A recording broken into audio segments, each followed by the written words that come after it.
Hafdez and Tiro. We're here at IT&E on Saipan with the CEO of IT&E, David Gibson. Dave, thanks for joining us. Oh, thanks. Nice to meet you, Yes, Tomas. nice to meet you. Nice to meet Finally, you. yeah. Yes, and so, of course, IT&E has been in the headlines these past few weeks. We are recording this on September 4th, which just happens to also be the deadline, right, for the BPD office to submit it. Yeah, I actually hadn't thought about that until you just mentioned it, but yeah, you're exactly right. Today is the deadline. And so much of it has already been explained in the press. I know you've made your rounds and now you're here with us at Mariana's Press. What has changed since the protest was filed, and has BPD officially submitted the proposal? BPD has responded to the protest, right. So that came back yesterday late afternoon, and had essentially denied or rejected the challenges that were brought forth by the other carrier. The NTIA, the federal grant, also denied the request for an extension to the deadline. So my understanding is that the final proposal has in fact been submitted to NTIA. So the good news is BPD, I believe, has met the deadline. And when you say deny the extension, that's the first I'm hearing. Is that the one that Governor Apatang made? Yeah, that's correct. Earlier this week, there was the governor requested an extension to the deadline, and I believe NTIA rejected or denied that request. All right, and so both points have been made on all sides of this. What do you hope the community takes away from this conversation? Well, I'd like the community to take away, sometimes these things get a little confusing, but I hope the community takes away a sense of excitement as to what's going to happen in the next 4 years.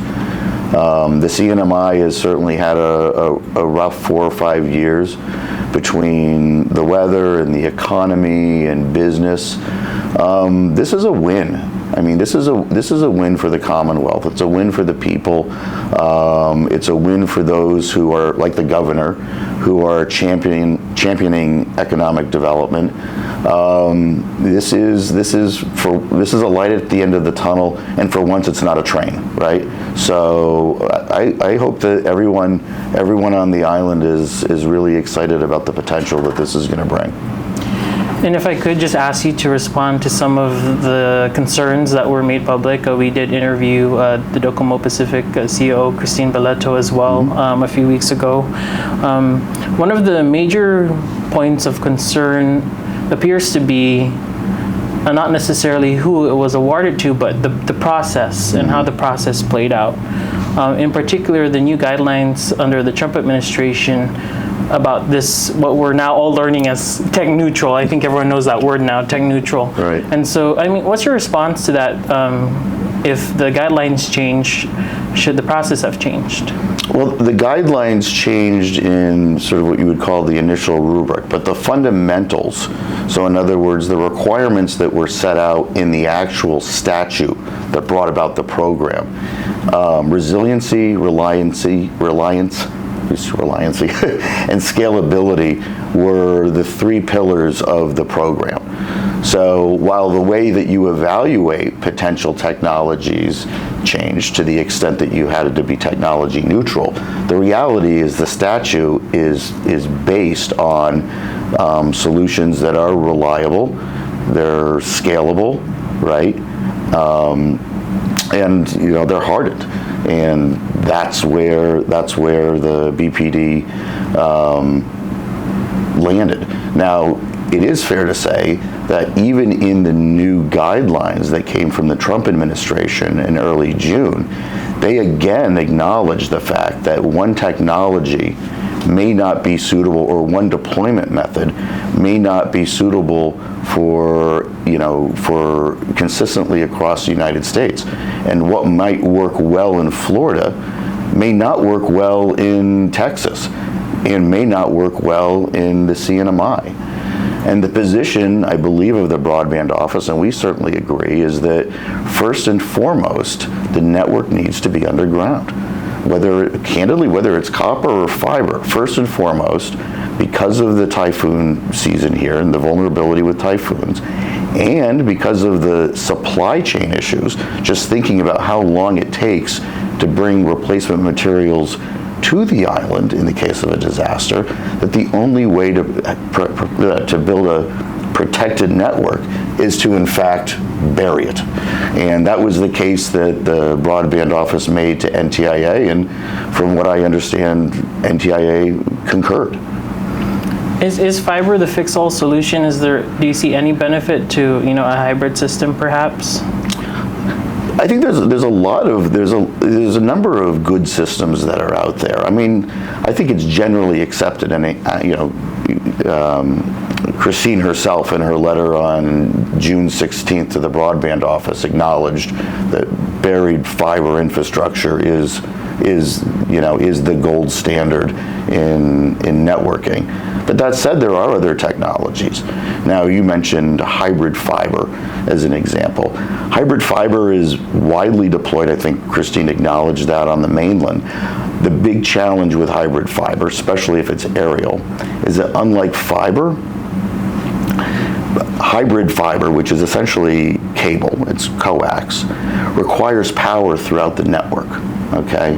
With fiber, the power is only needed in two sources. One is the central office, whether it's an IT&E central office or a Docomo central office. And then you need power the home, right? The home user.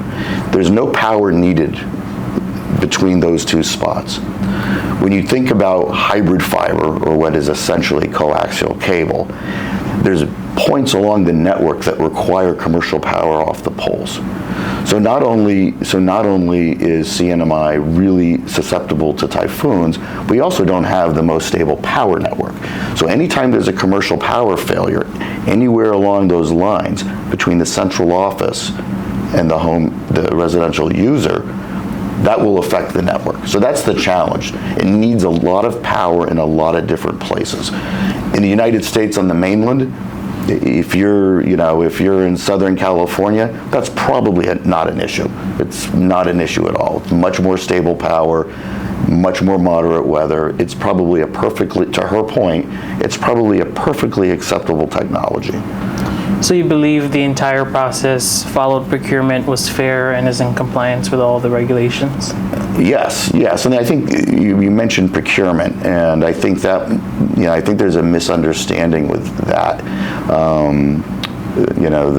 The complaint focused on local procurement rules. I think what wasn't acknowledged or pointed out was this federal grant specifically superseded local procurement rules. The procurement rules for this grant were going to be managed by the federal government, not by local governments. And that is true throughout the United States. So, A, we followed every rule. I believe the Broadband office followed every rule. But B, which is most importantly, the rule wasn't the local rule. The rules for procurement were dictated at the federal level, not at the local level. What do you have to say to concerns that if the provisional award were to go through as outlined, that it would essentially create a monopoly? Do you agree with that? No. Why not? I don't agree with that at all. Listen, Docomo has, we're speaking specifically, I assume, about Docomo. They have an incredibly diverse product portfolio. Most of our businesses want to have more than one option, speaking on the business side.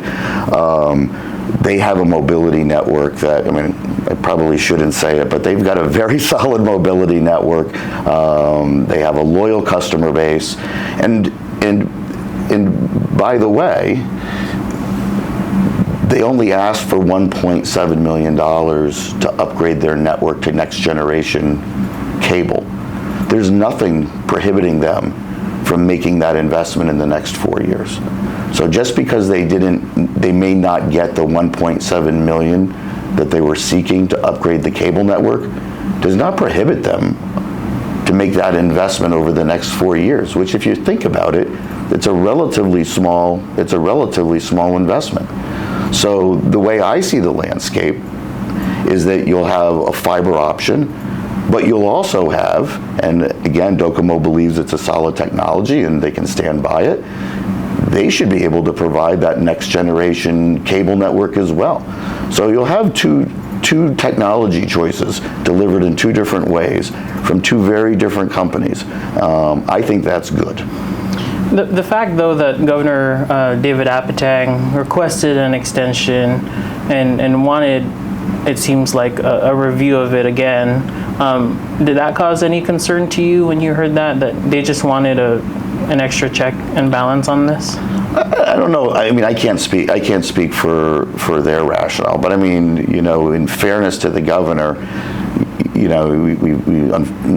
sadly lost a governor in the last 3 weeks. This is a monumental program. You think about the transition I'm sure he's going through, and again, I'm just speculating. I don't blame him at all. You've got a lot of moving parts as the governor. You're making a transition. You have a huge grant. If I was in his position too, I would probably, ask to take a beat just so that I was up to speed and understood exactly what the process was. All right. And so as it's outlined, you're the provisional awardee. When all this came out, there was a fairly strong response from the company. Well, why did you feel the need to respond so strongly against, some of the, concerns that were brought up if the ball was already in your court, Well, because it's not just about getting the award, it's making sure that people feel comfortable as to why we got the award and what we were doing. So, if someone wants to make an argument that, the process wasn't followed, we're going to respond to that. I mean, we want the public to feel comfortable and excited about, right now, a provisional choice that's been made. But, when people, when an organization makes passive accusations that, we didn't follow the process, or that, we were doing something that wasn't to the spec of the bid process, we're going to respond to that. And again, somebody who in June of this year, urged the Broadband office to prioritize buried fiber, pivoting and making a public statement saying that, hybrid coax is just as good and a viable solution, we're going to respond to that, because that's just not true. That's not the industry standard. Every cable company in the country, when a new development goes in, they're not putting more coax out there. They're building fiber. It may not be buried, but they're building fiber. There's no new coaxial cable being built anywhere in the United States, even by cable companies. So we want people, I always joke with our staff here, telecom is 100% of my life. It's 1% of everybody else's life.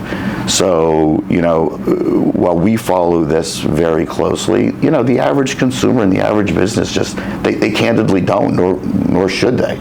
So we're very particular in a small community to make sure that if someone's misrepresenting our proposal or our technology, we're going to correct that.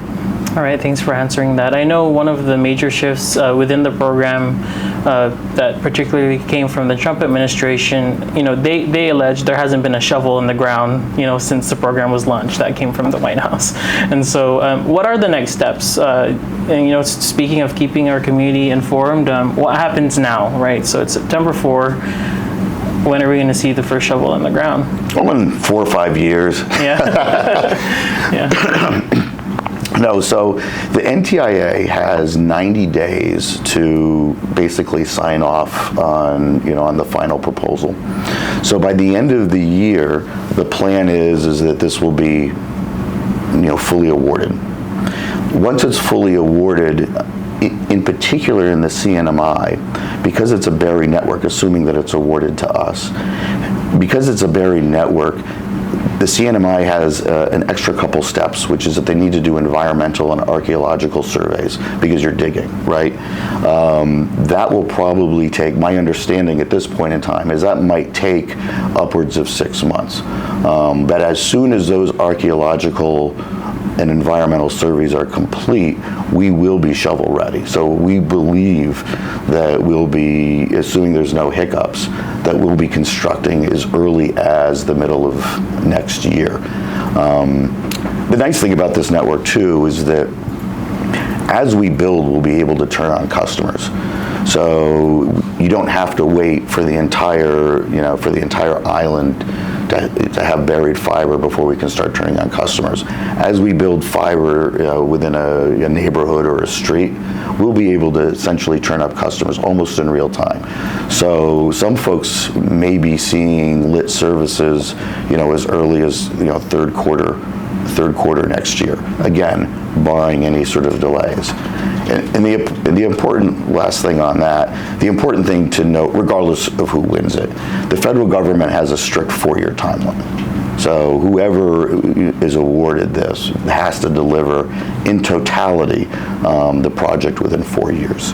All right, and one follow-up actually, I know you mentioned the late Governor Palacios, and I was there at the Broadband boot camp, at least one of the first sessions, and he said that no matter who gets the award, he's going to make sure that at least those graduates are hired. So what can you say about hiring local talent, especially those that came out of the boot camp? Yeah, I can't speak to what the other folks' proposal would have done with regards to jobs. I can speak to ours.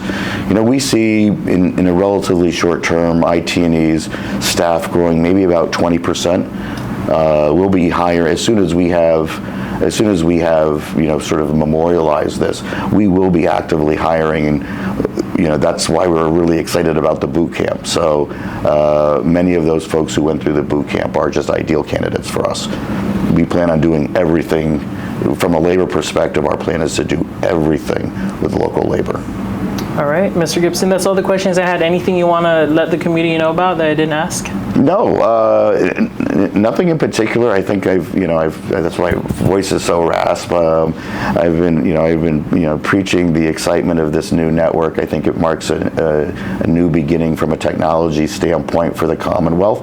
But I would encourage anybody out there who has questions, certainly you can call the governor's office because that's where the broadband office is. But if anyone has any questions about our proposal, our technologies, or what our plans are, reach out. I'm happy to meet with folks personally. I'm readily available on WhatsApp and email and social media. I'm usually on island for at least a week or so a month. Happy to sit down and have a cup of coffee or something stronger, and we can talk about broadband. All right. Thank you so much. Appreciate your time. You bet. Thanks, Tomas. Thanks. You bet. Thanks.